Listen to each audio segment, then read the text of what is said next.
नमस्कार। राति 8 बजेको जनता समाचारमा स्वागत छ। म प्रतिमा चौधरी। म कावेरी पौडेल। सबैभन्दा पहिले प्रमुख समाचार।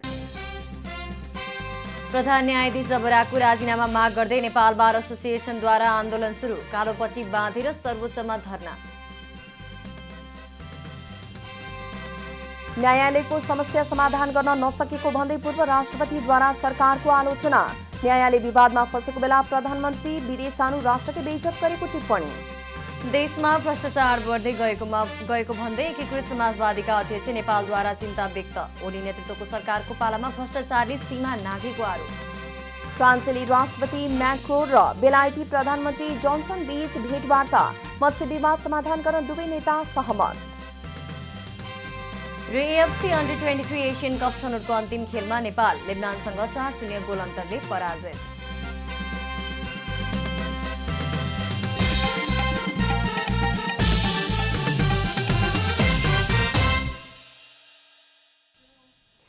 अब पूरा समाचार। प्रधान न्यायाधीश चोलेन्द्र शमशेर जबराको राजीनामा माग्दै प्रदर्शनमा उत्रिएका कानून व्यवसायीहरूले आफूहरूको आन्दोलन कुनै व्यक्ति विरुद्ध नभई न्यायपालिका शुद्धिकरणका लागि भएको बताएका छन्। प्रधान न्यायाधीश जबराले राजीनामा नदिए अझै कडा आन्दोलनमा उत्रने कानून व्यवसायीहरूले चेतावनी दिएका छन्। नेपाल बार एसोसिएसनले विवादमा मुछिनु भएका प्रधान न्यायाधीश चोलेन्द्र शमशेर जबराको राजीनामा माग्दै आइतबार सर्वोच्च अदालत परिसरमा धरना दिएको छ। जबरालाई इजलासमा नबस्न माग गर्दै सर्वोच्च अदालत परिसरमा आइतबार कालोपट्टी बाँधेर विरोध प्रदर्शन गरिएको हो। यता सर्वोच्च अदालतको काम कारबाही प्रभावित भएको भन्दै कानून व्यवसायीको एउटा समूह बार एसोसिएसन विरुद्ध नै प्रदर्शनमा उत्रिएको छ। उनीहरूले सेतो पट्टी बाँधेर प्रदर्शन गरेका छन्। सर्वोच्च अदालत परिसरमा विरोधका कार्यक्रम सुरु गरेको नेपाल बारले प्रधान न्यायाधीश जबराले राजीनामा नदिए अझै कडा आन्दोलनका कार्यक्रम गर्ने चेतावनी दिएको छ। बुधबारसम्म प्रधान न्यायाधीशलाई राजीनामा दिन नेपाल बारले आग्रह गरेको छ। वरिष्ठ अधिवक्ता शम्भु थापाले जबरालाई अब प्रधान न्यायाधीश मान्न नसकिने बताउनुभयो। जबरा पशुपतिको मूल भट्ट जस्तै भए पनि नैतिकता देखाउन नसकेको टिप्पणी गर्नुभयो। प्रधान न्यायाधीशको व्यक्तिगत कुरा गरिरहेका छैनौँ। व्यक्तिगत भनेको सार्वजनिक व्यक्तित्व माथि हामीहरूले तपाईँको कुरा गरिरहेका छैनौँ। हामीले न्यायालयलाई पूजा गरिरहेका छौँ। न्यायालयलाई पूजा गरिरहेका छौँ। न्यायालयभित्र तपाईँको भूमिका ठिक भएन भनेर भन्दा तपाईँ कति 1 वर्ष बस्नुहुन्छ, तपाईँको कार्यकालभरि बस्नुहुन्छ। तपाईँको कार्यकालभरि हामीहरू चाहिँ के भनेदेखि नेपाल बारले कार्यक्रम गर्छ। विरोध कार्यक्रममा सहभागी पूर्व सभामुख तथा वरिष्ठ अधिवक्ता दमननाथ ढुङ्गानाले आन्दोलन न्यायालय सुधारका लागि भएकाले न्यायाधीश जबराले तत्काल राजीनामा दिनुपर्ने बताउनुभयो। प्रधान न्यायाधीशका विरुद्धमा मात्र नभई न्यायालय शुद्धिकरणका लागि संविधान संशोधनको कुरासम्म उठाउने बताउनुभयो। उहाँले नदिनुहोस्, आन्दोलन अगाडि बढ्छ। उहाँले दिनुहोस्, शुद्धिकरणको एउटा नयाँ प्रक्रिया सुरु हुन्छ, नयाँ अध्याय सुरु हुन्छ। हामी त्यसमा बोल्दैनौँ। हामी अदालत शुद्ध होस् भन्ने चाहन्छौँ। अदालतमा जिम्मेदारी बढोस् भन्छौँ। न्यायको मात्रा बढोस् भन्ने चाहन्छौँ। न्याय र जनताको र न्यायालयको सम्बन्ध सुमधुर होस् भने कमसेकम जनतालाई अन्त्यमा त हाम्रो अदालत छ न्याय दिने भन्ने त्यो आधार, त्यो आड भरोसा चाहियो। वरिष्ठ अधिवक्ता कृष्ण प्रसाद भण्डारीले न्यायालय सुधार गर्न प्रधान न्यायाधीश जबराले राजीनामा गर्नु नै पहिलो शर्त भएको बताउनुभयो। राजनैतिक दलसँग साँठगाँठ गरी प्रधान न्यायाधीश जबराले न्यायालयको साथ गिराएको बताउनुभयो। कुनै राजनीतिक दलले भित्री रूपबाट मलाई मद्दत दिएको छ। त्यो भित्री रूपले मद्दत दिएको हुनाले 2/3 मेजोरिटी आउँदैन भन्ने मलाई विश्वास छ। त्यो काइटे शब्द हो, बुझ्दैन। तर म तपाईँलाई अझै भन्छु कि हाम्रो अहिलेको संविधान सोभरेन अफ द पिपल, तपाईँलाई भनिहाल्नु सोभरेन अफ द पिपल हो। जनताले सरकारबाट पनि बोल्न सक्छ, आन्दोलन गर्न सक्छ, सब चिज गर्न सक्छ। तर वकिल जनता मात्रै होइन। वकिल जनता त parts and parcel of the judiciary हो। हाम्रो अफिसर त कोर्ट भनिन्छ। वकिलको खुट्टा भाँचियो, पाङ्रा भाँचियो भने न्याय अगाडि बढ्दैन। इजलास बहिष्कार गरिरहेका सर्वोच्चका न्यायाधीशहरूले प्रधान न्यायाधीश जबरासँग वार्ता गर्न 3 सदस्यीय टोली गठन गरेका छन्। प्रधान न्यायाधीशहरू सपना प्रधान मल्ल, अनिल कुमार सिन्हा र मनोज शर्मा रहेको वार्ता समिति बनाइएको हो। प्रधान न्यायाधीश जबरासँग न्यायाधीशहरूले सोमबार वार्ता गर्नेछन्। आइतबार बसेको बैठकले प्रधान न्यायाधीशले राजीनामा दिएर बहिर्गमन हुनु नै उपयुक्त निकास भएको ठहर समेत गरेको छ। क्यामेरामा जेपी श्रेष्ठका साथ कमला हमाल, काठमाडौँ। पूर्व राष्ट्रपति डाक्टर रामवरण यादवले न्यायालयमा देखिएको समस्या समाधान गर्न नसकेको भन्दै सरकारको आलोचना गर्नुभएको छ। पूर्व राष्ट्रपति यादवले न्यायालय विवादमा फँसेका बेला प्रधानमन्त्री शेरबहादुर देउबा बेलायत भ्रमणमा निस्किएर राष्ट्रकै बेइज्जत गरेको टिप्पणी समेत गर्नुभयो। बीपी विचार, नीति र व्यवहार नामक पुस्तकको विमोचन गर्दै उहाँले न्यायका प्रतिष्ठित व्यक्तिहरू, कानुनविदहरूसँग सल्लाह गरेर न्यायालयमा देखिएको समस्या समाधान गर्नु पर्दैन भनेर सरकारलाई प्रश्न गर्नुभयो। राष्ट्रपतिको संस्था, प्राइम मिनिस्टरको संस्था, जो सार्वभौम संस्था छ, सम्पूर्ण नेपालीको प्रतिनिधिमूलक संस्था तपाईँको हाउस छ, त्यसमा तपाईँको सम्पूर्ण देशको र समस्याहरू डिस्कस गरेर त्यहाँबाट चाहिँ बाटो निकाल्ने त्यो डिफङ्क्स हुँदाहुँदै यहीले अदालतको के हालत छ भन्नुहोस् त। पूर्व राष्ट्रपति यादवले राष्ट्रपति विद्यादेवी भण्डारीको भूमिकाप्रति पनि असन्तुष्टि जनाउनु भएको छ। उहाँले संविधानमा नभएको संसद भङ्ग गर्ने तत्कालीन प्रधानमन्त्री केपी शर्मा ओलीको निर्णयमा राष्ट्रपति भण्डारीले साथ दिएकोमा असन्तुष्टि व्यक्त गर्नुभयो। पूर्व राष्ट्रपति यादवले संविधानको कार्यान्वयन गर्न दलहरू गम्भीर नभएकोमा चिन्ता समेत व्यक्त गर्नुभयो। नेपाली कांग्रेसका वरिष्ठ नेता रामचन्द्र पौडेलले मुलुकको अवस्था असहज बन्दै गएपछि लोकतन्त्र कमजोर बनेको बताउनु भएको छ। जनकपुर धाम विमानस्थलमा आज साँझ सञ्चारकर्मीहरूलाई संक्षिप्त प्रतिक्रिया दिँदै नेता पौडेलले अदालत विवादमा रहेको र नेपाल बार एसोसिएसन धरनामा बसेकाले मुलुक असहज परिस्थितिमा आएको बताउनुभयो। अदालतको मामिला अदालतभित्रै समाधान होस् भन्ने आफ्नो धारणा रहेको नेता पौडेलको भनाइ छ। मामलामा हामी पोलिटिकल पार्टीले बाहिरबाट हामी हस्तक्षेप नगरौँ भन्नेमा छौँ र अदालतको मामला अदालतभित्रै समाधान होस् भन्ने हाम्रो इच्छा हो, चाहना हो। नेता पौडेलले न्यायालयको विषयले मुलुक अस्तव्यस्त रहेको विषयमा गठबन्धन र प्रतिपक्ष दुवैले सोच्नुपर्ने आवश्यकता रहेको समेत बताउनुभयो। राष्ट्रपति विद्यादेवी भण्डारीले बुद्ध दर्शनलाई दैनिक जीवनमा आत्मसात गर्दै अगाडि बढे मात्रै विश्वमा दिगो शान्ति कायम हुने बताउनु भएको छ। आज रूपन्देहीमा गौतम बुद्ध अन्तर्राष्ट्रिय विमानस्थलमा राखिएको महाकरुणा बुद्ध मूर्तिको अनावरण गर्दै राष्ट्रपति भण्डारीले मानव जातिले बुद्ध दर्शनलाई दैनिक जीवनमा आत्मसात गरेर अगाडि बढे मात्रै विश्वमा दिगो शान्ति कायम हुन सक्ने बताउनु भएको हो। उहाँले नेपालले बुद्धका शान्ति, अहिंसा, करुणा, सह अस्तित्व तथा समानताको सन्देश विश्वभर फैलाएकोमा सम्पूर्ण नेपालीले गर्वको अनुभूति गरेको पनि उल्लेख गर्नुभयो। नेपालीहरू आपसमा सद्भावका साथ मिलिजुली बस्दै विश्व समुदायलाई नै अहिंसा र शान्तिको सन्देश दिइरहेको उहाँले बताउनुभयो। जन्मस्थल यस पवित्र भूमिमा हामी नेपालीहरू बुद्धत्वको भावना अनुरूप एक आपसमा सधैँ सद्भाव साथ मिलिजुली बसेको हाम्रो इतिहास छ।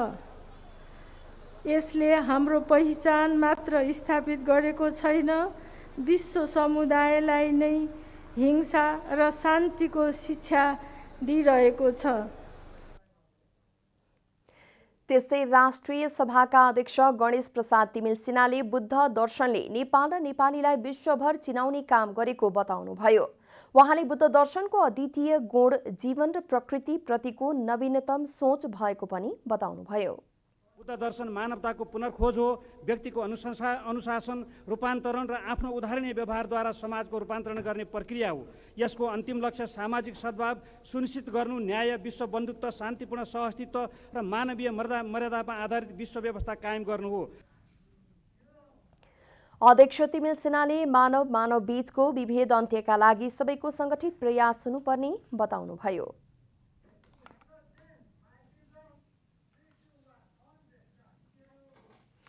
कार्यवाहक प्रधानमन्त्री बालकृष्ण खाँडले गौतम बुद्ध अन्तर्राष्ट्रिय विमानस्थललाई छिटोभन्दा छिटो सञ्चालन गर्न निर्देशन दिनुभएको छ। आइतबार रूपन्देहीमा गौतम बुद्ध अन्तर्राष्ट्रिय विमानस्थलमा राखिएको महाकरुणा बुद्ध मूर्तिको अनावरण कार्यक्रमलाई सम्बोधन गर्दै कार्यवाहक प्रधानमन्त्री खाँडले गौतम बुद्ध अन्तर्राष्ट्रिय विमानस्थल निर्माण कार्य अविलम्ब सम्पन्न गरेर उद्घाटन हुने अवस्थामा पुर्याउनका लागि निर्देशन दिनुभएको हो। उहाँले सो विमानस्थललाई मास्टर प्लान अनुसार नै बनाउने प्रतिबद्धता व्यक्त गर्नुभयो। माध्यमबाट हामी अन्तर्राष्ट्रिय उडान भर्न चाहन्छौँ। त्यसका लागि अविलम्ब छिटोभन्दा छिटो यसको उद्घाटन हुनेछ र एयरपोर्ट चाहिँ चल्नेछ र दोस्रो फेजको जुन हाम्रो मास्टर प्लान छ यसको क्षमता अभिवृद्धिका लागि त्यो पनि प्रारम्भ हुनेछ। त्यसका बारेमा विभिन्न चर्चा परिचर्चा चलिरहेका छन्। तथापि नेपाल सरकार सम्बन्धित मन्त्रालय यसको मास्टर प्लान अनुसारै यसलाई अझै फराकिलो धेरै यात्रुहरू सहजतापूर्वक आउन जान सक्ने खालको बनाउने हाम्रो प्रतिबद्धता छ। त्यो हामीले अगाडि बढाउनेछौँ। कार्यवाहक प्रधानमन्त्री खाँडले बुद्धको उपदेशलाई संसारभर पुर्याउन र आफ्नो जीवनमा अनुसरण गर्न सबै संवेदनशील हुन आग्रह पनि गर्नुभयो। उहाँले नेपाल भौगोलिक, धार्मिक, भाषिक, सामाजिक र सांस्कृतिक विविधता हुनु नेपालका लागि सम्पदा रहेको उल्लेख गर्नुभयो। उहाँले बेमौसमी वर्षाका कारण धानबालीमा क्षति भोगेका किसानलाई सरकारले राहत दिने पनि बताउनुभयो। नेकपा एकीकृत समाजवादीका अध्यक्ष माधव कुमार नेपालले विज्ञान प्रविधिको अधिकतम प्रयोगबाट नै समाजवादमा पुगिने बताउनु भएको छ। समाजवादी इन्जिनियरिङ एसोसिएसन नेपालको प्रथम राष्ट्रिय भेलालाई सम्बोधन गर्दै अध्यक्ष नेपालले विज्ञानको नवीनतम प्रयोगबाट नै समाजवादी विकास सम्भव हुने विश्वास व्यक्त गर्नुभयो। विज्ञान र प्रविधिको महत्त्व बढेको छ र विज्ञान र प्रविधिको महत्त्व पहिले पनि थियो। पूर्वी जर्मनी त्यसैले महसुस गरेको थियो। पूर्वी र पश्चिम बीचको अन्तर्विरोध, पश्चिम युरोप, पश्चिम जर्मनी विज्ञान र प्रविधिको क्षेत्रमा धेरै अगाडि थियो। जनतालाई सेवा र सुविधा दिने कुरामा धेरै अगाडि थियो। तर साम्यवादको नाममा, समानताको नाममा गरिबीको वितरण गर्ने सिद्धान्तको रूपमा बुझेर पूर्वी जर्मनीमा पछौटी पनि प्राप्त थियो। तत्कालीन नेकपा एमालेको सरकारका पालामा देशमा भ्रष्टाचारले सीमा नाघेको बताउँदै अध्यक्ष नेपालले सबै कर्मचारी एवं प्राविधिकहरूको सहयोगबाट मात्रै विकास सम्भव भएको दावी गर्नुभयो। यो सबैभन्दा भ्रष्टाचारहरू अरू बेलामा त अरूले गरे होला, तर हाम्रो केपीजीको पालामा भ्रष्टाचारले सीमा गफमा भ्रष्टाचार गर्दिन, गरेको पनि सहदिन, गफ प्रत्येक भ्रष्टाचारलाई सँगसँगै यस्ता कहानीहरूको हातमा यो देश गयो। सुनले हामी यो देशलाई राम्रो दिशामा लान चाहन्छौँ। श्रम, रोजगार तथा सामाजिक सुरक्षा मन्त्री कृष्ण कुमार श्रेष्ठले नेपालबाट अधिकांश अदक्ष जनशक्तिलाई मात्र विदेशी राष्ट्रले लैजाने गरेकोमा दक्ष जनशक्तिलाई उच्च पारिश्रमिक दिएर लैजाने व्यवस्था गर्ने बताउनुभयो। सम्भव भएसम्म नेपालमै रोजगारीको व्यवस्था गर्ने र हाइली स्किल, विशेष गरी सिभिल इन्जिनियर साथीहरूलाई के अनुरोध गर्न चाहन्छु भन्दा अब यो श्रम रोजगार मन्त्रालय भएको कारणले गर्दाखेरि हाइली स्किल मेन पावर पठाउने कुरा केही महिनाभित्रमा नै देखिने गरी श्रम रोजगार सामाजिक सुरक्षा मन्त्रालयले गर्दैछ। समाजवादी इन्जिनियर एसोसिएसनका अध्यक्ष सरोज उपाध्यायले विज्ञानको विकाससँगै राज्य शक्ति निर्धारणका आधारहरू समेत परिवर्तित हुँदै गएको बताउनुभयो। नेकपा एमालेका उपाध्यक्ष भीम रावलले 10 बुँदे समझदारी कार्यान्वयनका लागि बनाइएको कार्यदलबाट लिखित राजीनामा दिनुभएको छ। 10 बुँदे सहमतिको कार्यान्वयन सम्बन्धी कार्यदलबाट यसअघि नै राजीनामा दिनुभएका रावलले राजीनामा पत्र आज सार्वजनिक गर्नुभएको हो। उपाध्यक्ष रावलले पार्टी केन्द्रीय कार्यालयमा बुझाएको राजीनामा पत्रमा कार्यदलबाट राजीनामा दिनुको कारण उल्लेख गर्नुभएको छ। उहाँले 10 बुँदे सहमति कार्यान्वयनका लागि स्वयं पार्टी अध्यक्षले नै अनिच्छा देखाएको उल्लेख गर्नुभएको छ। त्यस्तै 10 बुँदे सहमति र अन्तर्पार्टी निर्देशन 12 पूर्ण रूपमा कार्यान्वयन गरी पार्टीमा स्वच्छ वातावरण र एकता कायम गर्नुपर्नेमा जोड दिनुभएको छ। राष्ट्रिय जनगणना 2078 सुरु भएको छ। जिल्ला जनगणना कार्यालयको नेतृत्वमा सबै स्थानीय तहमा एकसाथ राष्ट्रिय जनगणना सुरु गरिएको हो। कार्तिक 13 गतेबाट भने देशभर मुख्य गणनाका लागि गणकहरूको तालिम सुरु गरिएको जिल्ला जनगणना कार्यालय काठमाडौँका सहायक जिल्ला जनगणना अधिकारी बलराम दुलालले जानकारी दिनुभयो। यो तालिम कार्तिक 17 गतेसम्म हुनेछ। काठमाडौँ जिल्ला बाहेकका अन्य जिल्लाहरूमा भने कार्तिक 16 गतेसम्म मात्रै गणकहरूको तालिमको व्यवस्था गरिएको पनि काठमाडौँका सहायक जिल्ला जनगणना अधिकारी दुलालले बताउनुभयो।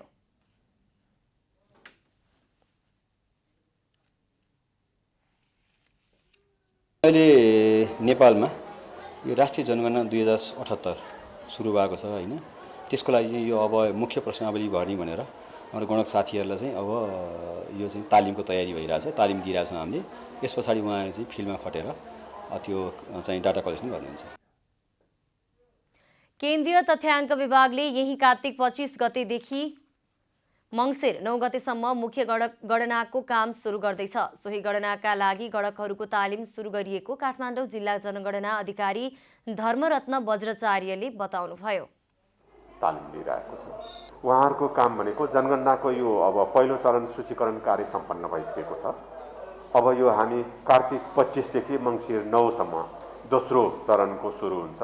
त्यो दोस्रो चरण भनेको मुख्य गणना। त्यो मुख्य गणनामा चाहिँ त्यही गणकहरू घर घरमा गएर तथ्याङ्क सङ्कलन गर्ने काम यो तालिम प्राप्त गणकहरूले गर्दछ। मुख्य जनगणनाका लागि काठमाडौँमा 3वटा स्थानमा 457 जना गणकहरू सो तालिममा सहभागी भएका छन्। मेरो गणना मेरो सहभागिता भन्ने मूल नाराका साथ सुरु भएको जनगणनामा सहभागी हुन केन्द्रीय तथ्याङ्क विभागले सबैलाई आह्वान गरेको छ। पेट्रोलियम पदार्थमा गरिएको मूल्यवृद्धिको निर्णय खारेज गर्न माग गर्दै नेकपा क्रान्तिकारी माओवादी निकट विद्यार्थी संगठन अखिल क्रान्तिकारीले विरोध प्रदर्शन गरेको छ। आइतबार टेकु स्थित नेपाल ओइल निगमको कार्यालय अगाडि पेट्रोलियम पदार्थमा गरिएको मूल्यवृद्धिको निर्णय खारेजको माग गर्दै अखिल क्रान्तिकारीले विरोध प्रदर्शन गरेको हो। प्रदर्शनका क्रममा वैद्य निकट अखिल क्रान्तिकारीका केन्द्रीय अध्यक्ष हरिकृष्ण गजुरेलले सरकारले पेट्रोलियम पदार्थमा गरेको मूल्यवृद्धि तत्काल फिर्ता गर्नुपर्ने बताउनुभयो। उहाँले पेट्रोलियम पदार्थको मूल्यवृद्धि सरकार र नेपाल ओइल निगमले जनताको पसिना लुट्नलाई गरेको भन्दै तत्काल निर्णय फिर्ता नलिए ओइल निगमका अधिकारीहरूलाई कालो मोसो दल्न पछि नपर्ने चेतावनी समेत दिनुभयो। अध्यक्ष गजुरेलले नेपाल सरकार नेपाली जनताप्रति जवाफदेही नभएको आरोप लगाउँदै सरकारले जनताको पसिना लुटेर स्वार्थपूर्तिका लागि काम गरेको र सत्ता टिकाउन केन्द्रित भएको बताउनुभयो। हुँदै आयो, हामीले पटक पटक विरोधका कार्यक्रमहरू हामीले गर्यौं, तर नेपाल सरकार नेपाली जनताप्रति जवाफदेही कहिले पनि भएन। नेपाल सरकारलाई उसलाई एउटै मात्रै चिन्ता, उसको एउटै मात्रै स्वार्थ, जसरी हुन्छ लुटको स्वर्ग मचाउने, जसरी हुन्छ आफ्नो सत्ता स्वार्थ पूरा गर्ने र आफ्नो सत्ता लम्ब्याउने, र जसरी हुन्छ लोकतन्त्रको नाममा लुटतन्त्र मचाउने, जसरी हुन्छ मनपरी तन्त्र मचाउने र आफ्ना स्वार्थहरू पूरा गर्ने। अध्यक्ष गजुरेलले पेट्रोलियम पदार्थको मूल्यवृद्धिको निर्णय सरकारले तत्काल फिर्ता नलिए नेकपा माओवादी क्रान्तिकारी र अखिल क्रान्तिकारीले आन्दोलनको आधी बेरी ल्याउने चेतावनी दिनुभयो। नेपाल ओइल निगमले शुक्रबार राति प्रति लिटर 3 रुपैयाँका दरले पेट्रोलको मूल्यवृद्धि गरेको थियो। त्यसकै विरोधमा 6 विद्यार्थी संगठनले निर्णय फिर्ता नलिए देशभर आन्दोलन गर्ने घोषणा गरेका छन्। बढ्दो बेरोजगारीका कारण देशका युवाहरू बाहिरिन बाध्य छन्। कोही उच्च शिक्षाको लागि त कोही कामको सिलसिलामा। सरकारले जति नै युवा वर्गको लागि रोजगार र सिपमूलक कार्यक्रम सञ्चालन गर्ने भने तापनि यसले पूर्णता पाएको छैन।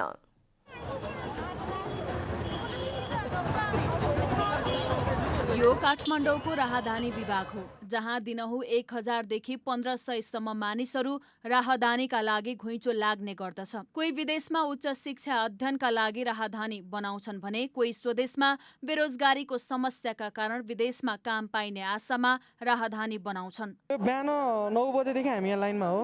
होइन, यो त 3 दिन अगाडि आएर अनि आजको डेट पाएपछि अनि आज आएको। स्टडीको लागि हो, कामको लागि होइन, स्टडीको लागि। हजुर, युएसए। अहिले कोरोनाको जोखिम कम भए लगतै बाहिर जाने मानिसहरूको चाप बढिरहेको छ। त्यस्तै अहिले डिबी भर्नको लागि पनि राहदानी बनाउनेको भिड देख्न सकिन्छ। राहदानी विभागमा मानिसको चाप बढी भएसँगै त्यहाँको व्यवस्थापन भने फितलो रहेको सेवाग्राहीको गुनासो छ। कोही 3-4 दिनदेखि धाइरहेका छन् भने कोही मानिसहरू राति 12 बजेबाट लाइनमा बसेका छन्। यहाँ हामी अलमोस्ट 12 बजेदेखि नै छौँ, तर धेरैजना साथीहरू चाहिँ बिहान भन्दा पनि राति 9 बजे 10 बजेदेखि नै ओछ्यानै लिएर बसेको अवस्था छ। अहिले बिचमा चाहिँ नम्बर अनुसार नै बोलाउनु भएको थियो, पछि चाहिँ त्यो नम्बर चाहिँ डिसमिस भयो क्राउडको कारणले गर्दाखेरि। म आज यहाँ आएको लगभग 8-9 दिन भइसक्यो होइन। अब जुन जनताले पाउनुपर्ने सेवा सुविधाहरू त्यति प्रभावकारी छैन अहिले होइन। आफ्नो देशमा रोजगारी छैन, अब 2-4 पैसा कमाउनको लागि मान्छे बाहिर जानको लागि यस्तो चाप बढिरहेछ होइन। त्यही सुविधाहरू टाइममा नभएको कारण जनताहरू साह्रै तनावमा छौँ हामी होइन।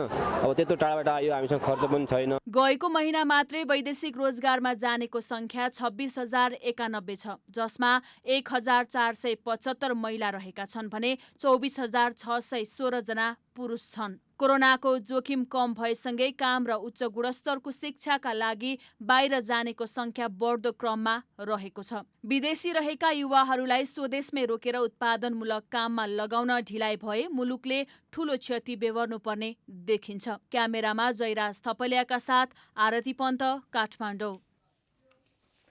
कोरोना भाइरसका कारण शिथिल बनेको नेपालको पर्यटन क्षेत्र पुनः पुरानो लयमा कहिले आउला? डुब्ने अवस्थामा पुगेको नेपालको एकमात्र राष्ट्रिय ध्वजावाहक नेपाल एयरलाइन्स जरैदेखि सुधार कसले गर्देला?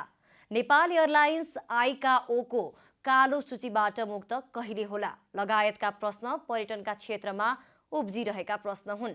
नवनियुक्त पर्यटन मन्त्री प्रेम आले उपयुक्त सारथी बन्लान् त धेरैको चासो बनेको छ।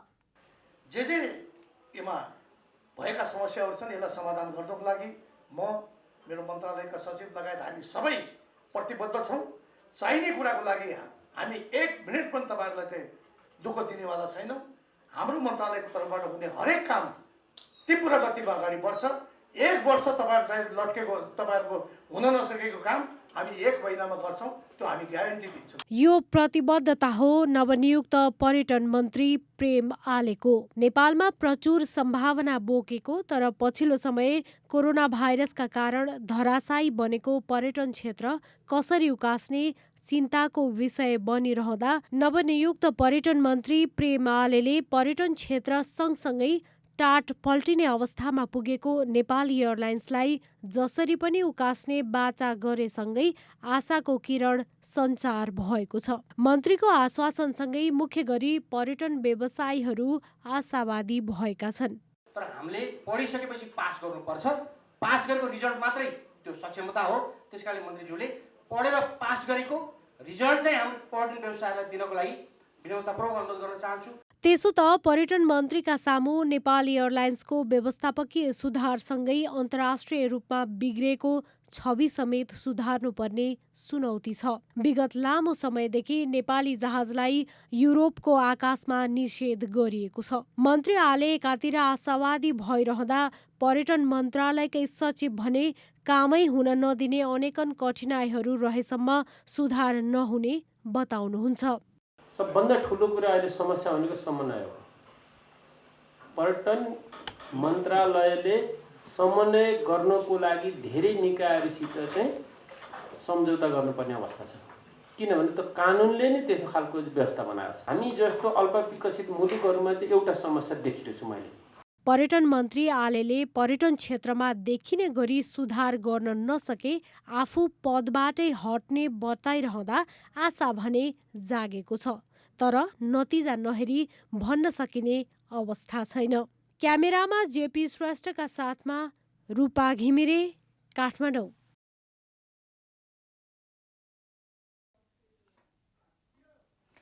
कोहलपुर नगरपालिकाले शिक्षामा आमूल परिवर्तन गर्नका लागि विशेष गुरु योजना सञ्चालन गरेको छ। शैक्षिक उपलब्धि र भावी योजनाबारे पत्रकार सम्मेलन गर्दै नगर शिक्षा प्रमुख अनन्त कुमार पौडेलले माविको शिक्षक दरबन्दी मिलान नगर्नका लागि राजनीतिक दबाव समेत आफूले झेल्नु परेको बताउनु भएको छ।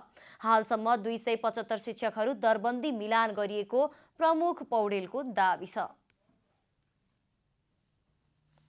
5 वर्षभित्रमा भएका सबै बोर्डिङहरू चाहिँ व्यवस्थित रूपमा सञ्चालन हुन सक्षम हुन्, अन्तिम पछाडि यसलाई पुनरुद्धार गर्ने भन्ने अभिप्राय हो यसको। यसै गरी सबै संस्थागत विद्यालयमा कार्यरत शिक्षक कर्मचारीको तलब चाहिँ श्रम ऐनले तोके अनुसारको प्रत्यक्ष मापदण्ड अनुसार हुनुपर्ने भनेर यो नीतिगत व्यवस्था गरिएको छ। आधारभूत तहसम्म निशुल्क शिक्षा लागू गरिएको छ भने क्रमिक रूपमा उच्च माविसम्म निशुल्क शिक्षा प्रदान गर्ने नगरको योजना रहेको छ। भएका विद्यार्थीको लेखाजोखा सञ्चालन व्यवस्थापन कार्यविधि लगायतका चाहिँ अहिले राम्रो अहिलेको चाहिँ नयाँ कुरा चाहिँ के भने अहिलेको समसामयिक शैक्षिक मुद्दा भनेको समावेश शिक्षा हो र त्यो समावेश शिक्षाको नीति पनि चाहिँ निर्माण गरेर अहिले यो चाहिँ कार्यान्वयनको चरणमा रहेको छ।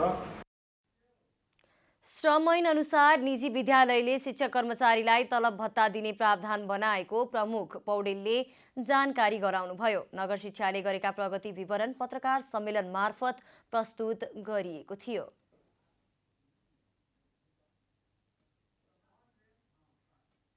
अब आर्थिक समाचार। आर्थिक समाचारका साथमा हुलास भए अरु किन खोज्ने।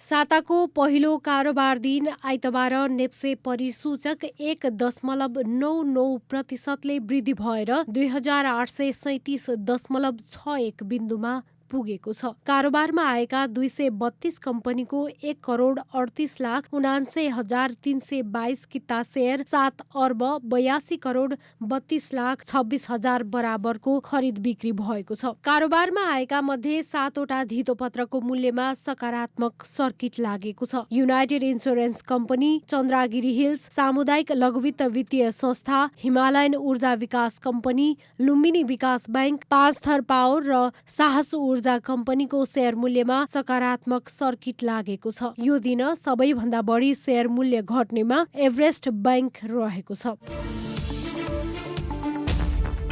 नेपालको सबैभन्दा ठूलो र पुरानो महानगरपालिका काठमाडौँ महानगरपालिकाको कर तथा राजस्व अबदेखि ई सेवा मार्फत भुक्तानी गर्न सकिने भएको छ। यो सँगै अबदेखि काठमाडौँ महानगरपालिकाको सम्पत्ति तथा भूमि, व्यवसाय र बहाल कर ई सेवा मार्फत सहजै भुक्तानी गर्न सकिने भएको हो। ई सेवा एकाउन्ट भएका व्यक्तिले मोबाइलबाट सिधै कर तथा राजस्व भुक्तानी गर्न सक्नेछन् भने ई सेवा एकाउन्ट नभएका व्यक्तिले नजिकै रहेको ई सेवा जोन तथा पोइन्ट मार्फत कर भुक्तानी गर्न सक्नेछन्। स्थानीय तहमा बुझाउने कर तथा सेवा शुल्क अनलाइन मार्फत भुक्तानी गर्दा स्थानीय तह र त्यस क्षेत्रका बासिन्दालाई अझ सहज हुनुका साथै अहिलेको कोभिड-19 को महामारीका बेला घरबाटै सेवा लिँदा थप सजिलो र सुरक्षित हुने विश्वास गरिएको छ।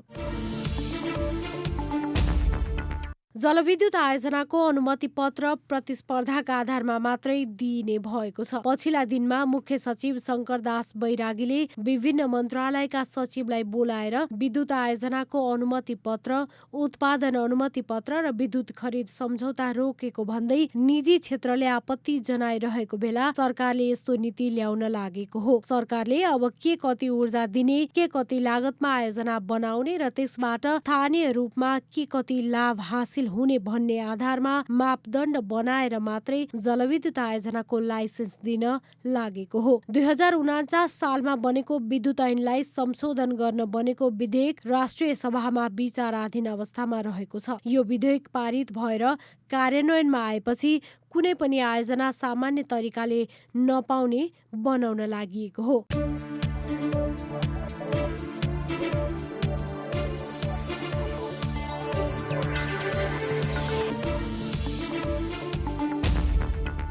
अब खेलकुद समाचार।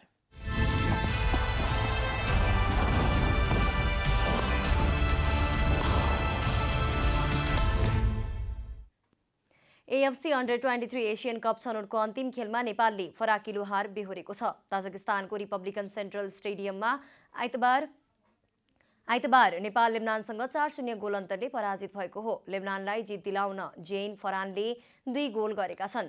मोहम्मद नासिर र मोहम्मद हैदरले 1-1 गोल गरेका हुन्। खेलको 26औं मिनेटमा फरानले गोल गर्दै लेबनानलाई सुरुवाती अग्रता दिलाएका थिए। 47औं मिनेटमा जेन फरानले व्यक्तिगत दोस्रो गोल गर्दै लेबनानलाई 2-0 को अग्रता दिलाएका हुन्।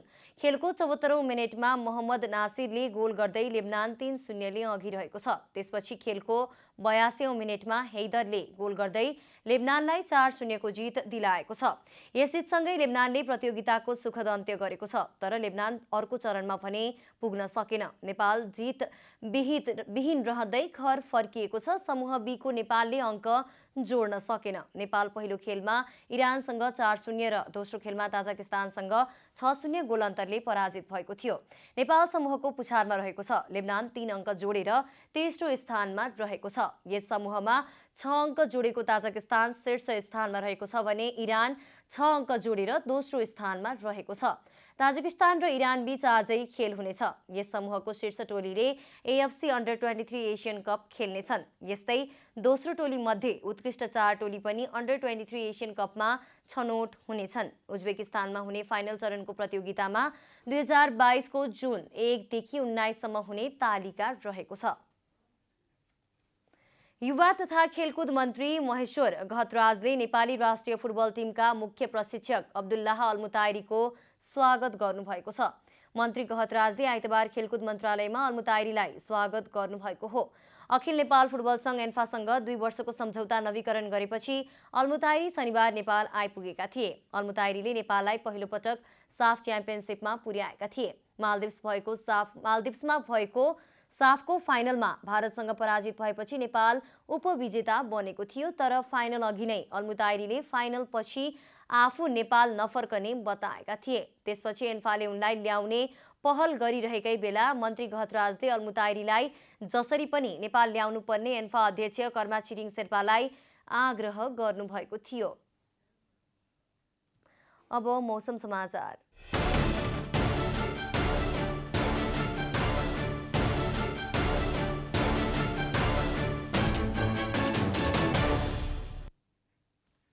आज राति प्रदेश 1 बागमती प्रदेश र गण्डकी प्रदेशमा आंशिकदेखि सामान्य बदली र बाँकी भूभागमा आंशिक बदली रहने जल तथा मौसम विभागले जनाएको छ। अब देशभरका विभिन्न स्थानका मौसम सम्बन्धी थप विवरण।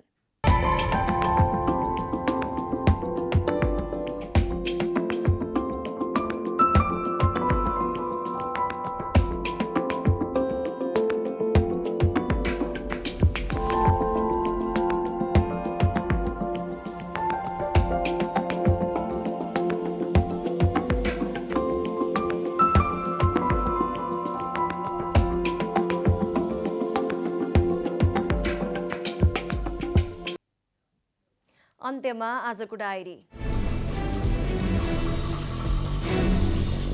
प्रधान न्यायाधीश चोलेन्द्र शमशेर जबराको राजीनामा माग्दै प्रदर्शनमा उत्रिएका कानून व्यवसायीहरूले आफूहरूको आन्दोलन कुनै व्यक्ति विरुद्ध नभई न्यायपालिका शुद्धिकरणका लागि भएको बताएका छन्। प्रधान न्यायाधीश जबराले राजीनामा नदिए अझै कडा आन्दोलनमा उत्रने कानून व्यवसायीहरूले चेतावनी दिएका छन्। राष्ट्रपति विद्यादेवी भण्डारीले बुद्ध दर्शनलाई दैनिक जीवनमा आत्मसात गर्दै अगाडि बढे मात्रै विश्वमा दिगो शान्ति कायम हुने बताउनु भएको छ। आज रूपन्देहीमा गौतम बुद्ध अन्तर्राष्ट्रिय विमानस्थलमा राखिएको महाकरुणा बुद्ध मूर्तिको अनावरण गर्दै राष्ट्रपति भण्डारीले मानव जातिले बुद्ध दर्शनलाई दैनिक जीवनमा आत्मसात गरेर अगाडि बढे मात्रै विश्वमा दिगो शान्ति कायम हुन सक्ने बताउनु भएको हो। राष्ट्रिय जनगणना 2078 सुरु भएको छ। जिल्ला जनगणना कार्यालयको नेतृत्वमा सबै स्थानीय तहमा एकैसाथ राष्ट्रिय जनगणना सुरु गरिएको हो। कार्तिक 13 गतेबाट भने देशभर मुख्य गणनाका लागि गणकहरूको तालिम सुरु गरिएको जिल्ला जनगणना कार्यालयले जनाएको छ। यो तालिम कार्तिक 17 गतेसम्म हुनेछ। फ्रान्स र बेलायतका नेताहरू मत्स्य विवादको शीघ्र निरूपण गर्न सहमत भएका छन्। फ्रान्सेली राष्ट्रपति इमानुएल म्याक्रोन र बेलायतका प्रधानमन्त्री बोरिस जोन्सनले आइतबार ब्रेक्जिट पछिको माछा मार्ने अधिकारलाई लिएर उठेको विवाद समाधान गर्न व्यावहारिक र परिचालन उपायमा काम गर्न सहमत भएका हुन्। AFC अन्डर 23 एसियन कप छनौटको अन्तिम खेलमा नेपालले फराकिलो हार बिहोरेको छ। ताजिकिस्तानको रिपब्लिकन सेन्ट्रल स्टेडियममा आज नेपाल लेबनानसँग 4-0 गोल अन्तरले पराजित भएको हो। नेपाल जितविहीन हुँदै घर फर्किएको छ। नेपाल पहिलो खेलमा इरानसँग 4-0 र दोस्रो खेलमा ताजिकिस्तानसँग 6-0 गोल अन्तरले पराजित भएको थियो।